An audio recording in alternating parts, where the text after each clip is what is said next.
Здравствуйте, уважаемые зрители канала! Сегодня мы предлагаем вашему вниманию новый выпуск на тему: за какую гигиеническую привычку иностранные послы ненавидели русских царей? Церемония приема посольских делегаций в Европе и на Руси была выверена до мельчайших деталей. Всегда существовали очень четкие правила, которых придерживалась как принимающая сторона, так и сами дипломаты, заранее изучавшие нравы и обычаи стран, куда им предстояло отправиться. Во многих документах, касающихся посещения Руси иностранными послами в царские времена, есть упоминание об одном обычае русских царей, и этот обычай был непонятен европейцам, потому им очень не нравился. Им казалось, что русские правители оказывают неуважение по отношению не только к ним самим, но и к странам, которые они представляют. И вот, возвращаясь домой, эти дипломаты писали заметки и мемуары, и даже целые работы, где кроме политических, экономических и географических наблюдений о России, они описывали жизнь и нравы русских людей. Для европейцев в те времена Россия была terra incognita, незнакомой землей. Потому отличия между русскими и иностранными гостями в вопросах быта, морали, этикета и религии казались им невероятно большими. И каждый путешественник считал своим долгом указать на эти отличия. Особенно их возмущали рукомойники. Итак, обо всем по порядку.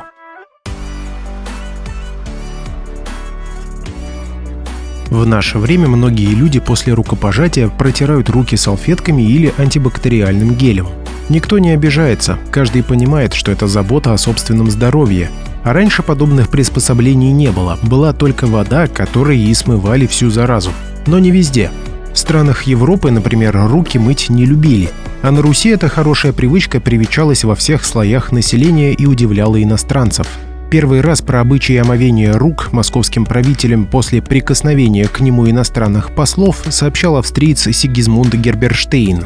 Его сочинение опубликовано в середине XVI века. Государь сидел с непокрытой головой на более высоком месте у стены, на которой сверкало изображение какого-то святого. Справа от него на скамье лежала шапка-колпак, а слева палка-посох и таз с двумя рукомойниками, поверх которых было положено полотенце. Говорят, что, подавая руку после римской веры, государь считает, что подает ее человеку оскверненному и нечистому, а потому, отпустив его, тотчас моет руки. Об этом обычае русских автор узнал с чужих слов, чего, впрочем, не скрывал. Однако он нисколько не сомневался в правдивости этой традиции, потому и поместил упоминание о ней в одном из разделов своей книги, назвав его «Как принимают в России и обходятся там с послами». Сочинение имперского делегата попало в руки итальянца Антонио Пассивино. Он готовился к визиту в Россию и, доверяя словам Герберштейна, решил во что бы то ни стало добиться отмены этой унизительной традиции. Прибыв в Россию, Пассивино подал в 1582 году прошение Ивану Грозному, где настаивал, чтобы обычай был ликвидирован. Однако на встречах с русским царем посол все же не заметил присутствия в зале пресловутого рукомойника. Кроме того, Юзефович, который подробно занимался исследованиями посольских церемониалов, отмечал, что Пассивино ранее уже получал ответ от бояр, которые категорически отрицали существование подобных обычаев на Руси. Через 100 лет, а именно в 1674 году, Эрик Пальмквист, посол Швеции, написал в своей книге «Наблюдения о России о рукомойнике». Более того, он даже изобразил его на рисунке, описывая визит шведских дипломатов к царю Алексею Михайловичу Романову. Шведская делегация заметила, что кроме привычных атрибутов правителя, рядом с царским троном стоит кувшин с водой и чаша, накрытая полотенцем. Непонятный для иностранцев набор описывали также другие послы и путешественники, которые на протяжении XVII века приезжали к разным российским государям. Упоминания о том, что русский государь моет руки после приема иностранных послов, в разной форме встречаются в сочинениях иностранных дипломатов, географов и историков. В частности, о полотенце и кувшине писали в своих мемуарах Петр Петрей де Эрлизунда, Адам Алиарий, Андерс Трана, Августин Мейерберг, Яков Рейтенфельс. Последний автор, упоминавший об обычае омовения рук, приезжал в Россию в конце 1680-х годов. То есть эти данные присутствовали в записях иноземцев на протяжении 1,5 столетий. Приезжавшие в Россию иностранцы считали, что кувшин и рукомойник, которые якобы стояли возле царского трона, там совершенно неуместны и очень привлекают внимание к себе. Кроме того, у визитеров сложилось убеждение, что царь после того, как послы с почтением прикладывались к его руке, сразу же шел к рукомойнику и мыл там руки. Самое интересное, этот процесс мало кто видел. Но, тем не менее, обижался, мол, зачем царю мыть руки сразу? Неужели они настолько сильно брезгуют иностранными послами, что сразу бегут руки мыть после церемонии приветствия? Несколько выпадает из всех этих сообщений запись англичанина Томаса Смита. Сэр Смит побывал в России во времена правления Бориса Годунова. Он также писал про то, что в приемном зале находился рукомойный прибор. Однако англичанин никак не связал присутствие кувшина с очистительной процедурой, которую царь проводит после целования руки иноверными послами.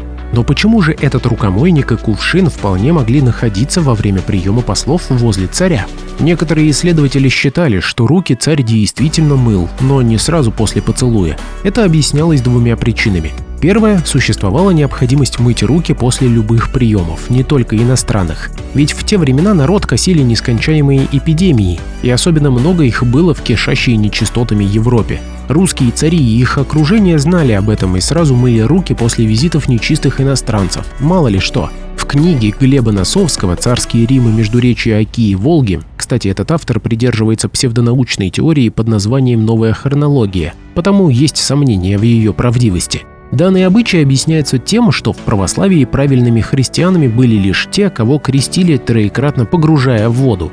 А те, кто был крещен только окроплением головы, как крестят у католиков, считались безбожниками и нехристями, то есть это нечистые. В итоге и зародилась антитеза, что европейцы грязные, а русские чистые. К тому же на протяжении многих веков религиозная чистота на Руси была доминирующим понятием. Получается, что как раз этим можно объяснить мытье чистого царя сразу после того, как к нему прикоснутся губы нечистых во всех смыслах иностранцев. А еще Носовский считает, что русские государи в такой манере подчеркивали свое превосходство, то есть у послов были основания для обиды. Напомним, что иностранцы, так красочно описывавшие рукомойник русского царя, саму процедуру омовения рук даже не видели. Например, Пассивина описала лишь кувшин, пометив, что зловредную процедуру омовения Иван Грозный совершал уже после ухода посла. Алиарий, бывший послом в Москве в 1634 году, тоже не заметил, чтобы царь мыл руки при нем. Однако описывал процесс, в точности копируя слова Пассивина и Герберштейна. А вот рисунок Алиария уже другой. Там кувшин больше напоминает восточный кумган. И стоит он не в тазу, а на низком блюде, вряд ли предназначавшемся для мытья рук. Также иллюстративные материалы есть и в ряде других текстов, упомянутых выше авторов. На всех гравюрах сюжет практически одинаковый. Изображение палаты, самих иностранных дипломатов, русского государя на троне и рукомойного прибора.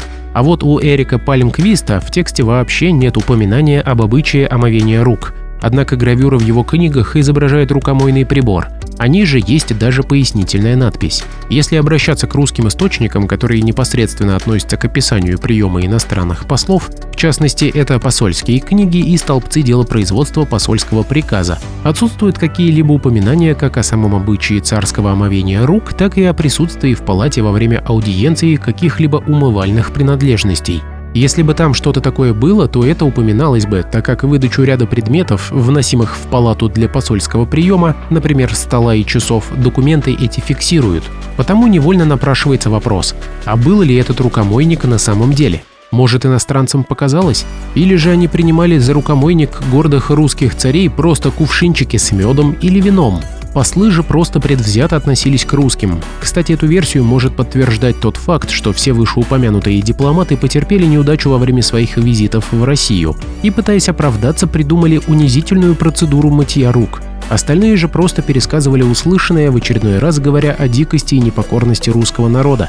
В общем, получается, что иностранные послы, принимая наличие кувшинчика и полотенца за гигиеническую привычку русских царей, ненавидели их именно за это? А был ли этот кувшинчик? Да, он действительно был. Просто его истинное значение иностранцы на самом деле не знали, а все объясняется совсем другим обычаем. На самом деле была традиция с рукомоем еще с великокняжеского периода, восходящая к началу 16 столетия, а возможно и еще более ранее. Дело в том, что материалы для анализа присутствия рукомойника на дворцовых церемониях имеются только с 1630-х годов.